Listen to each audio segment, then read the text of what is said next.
All right, so we're here today with Soren, who is on the back end of his recovery from an ACL surgery a couple of months ago. We're going to go ahead and take a look at his hips because we really want to make sure that everything around that knee is functioning optimally as well. So Soren, let's go facing away from the camera. We're going to go feet together and have you go ahead start off just rotating to this left side. So now as he rotates, we really want to see that lead shoulder rotate all the way through to where you can see him from behind. We want to see a pretty even split between that rotation from the hip and lower extremity and then also from the rib cage and the thorax up above. Let's go ahead, rotate to the right side.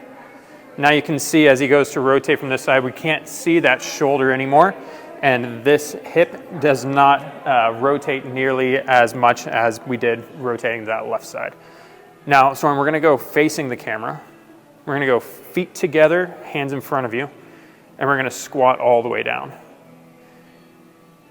Good, and back up. The hip is one of the things that can really be limiting us in this range of motion as well.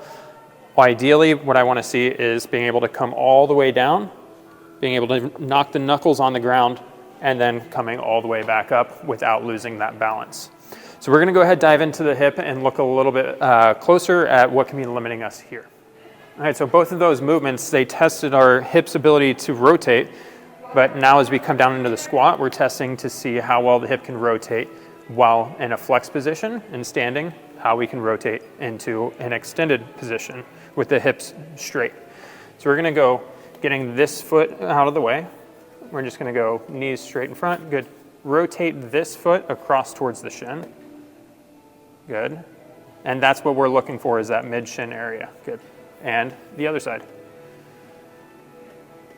It's a little bit more challenging here on that right side, but he still has some pretty decent range of motion, and I can push him to that full range. Go ahead, rotate the other way.